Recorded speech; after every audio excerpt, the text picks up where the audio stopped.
আমরা এখন রাষ্ট্রীয়ভাবে ইদানিং সবাই একটা কথা খুব পপুলার হয়েছে শুনি যে সংস্কার হচ্ছে। রাষ্ট্র কাঠামোর সংস্কারের মধ্য দিয়ে কাঙ্ক্ষিত মানবিক রাষ্ট্র ব্যবস্থা আসলে অর্জিত হয় না।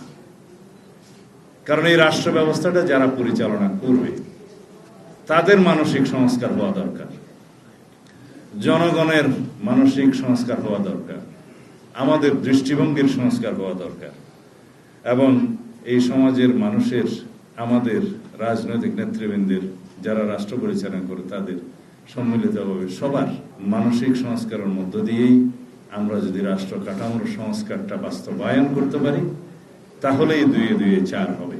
তাহলে আমরা একটা এই কল্যাণমূলক মানবিক রাষ্ট্র পেতে পারব। কারণ সংস্কারের মধ্য দিয়ে আমরা একটা গণতান্ত্রিক সংবিধান পেলাম।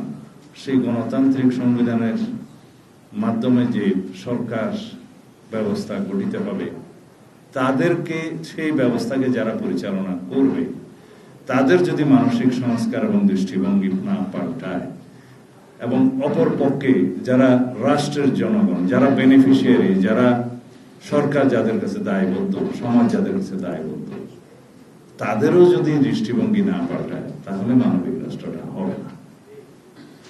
কারণ আমরা জনগণ হিসেবে যদি মনে করি সব দায়িত্ব সরকারের, সেটা একটা ভুল ধারণা।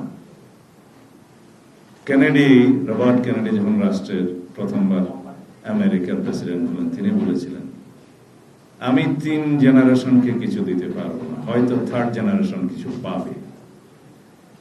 আমাদের দৃষ্টিভঙ্গিটা এমন হবে, সরকার আমাদের জন্য কি করবে তা নয়, জনগণ দেশের জন্য কি করবে সেটাও ভাবতে হবে। এটাই হচ্ছে দৃষ্টিভঙ্গির সংস্কার, দৃষ্টিভঙ্গির পরিবর্তন।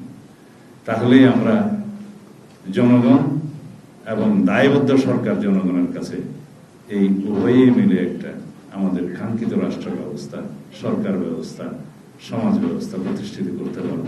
যে স্বপ্ন ছিল স্বাধীনতার শহীদদের, মুক্তিযোদ্ধাদের, যে স্বপ্ন ছিল আমাদের ছাত্র গণ অভ্যুত্থান 2024-এর শহীদদের, যারা রক্তদান করেছেন, যারা অন্ধত্ব বরণ করেছেন, যারা বন্ধুত্ব বরণ করেছেন, তাদের আমরা যাতে সেই সমাজ বিনির্মাণ করতে পারি, যারা আজকে অন্ধত্ব বরণ করেছে তাদের সন্তানরা যেন তাদের কাঙ্ক্ষিত সমাজ ব্যবস্থা, রাষ্ট্র ব্যবস্থা দেখে যেতে পারে।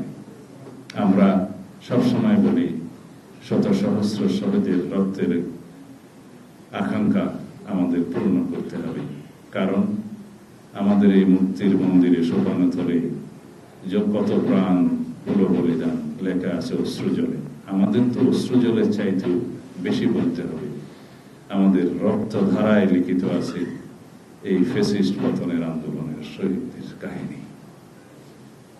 কত নির্মম, কত নিষ্ঠুর আচরণ এদেশের মানুষ একটি ফ্যাসিস্ট সরকারের কাছে পেয়েছে, সেই বেদনার ইতিহাস, সেই বেদনার ধারা বিবরণী, সেই বিবরণীর উপন্যাস ভবিষ্যতে কত লিখিত হবে, অজস্র লিখিত হবে অনাগত কাল পর্যন্ত।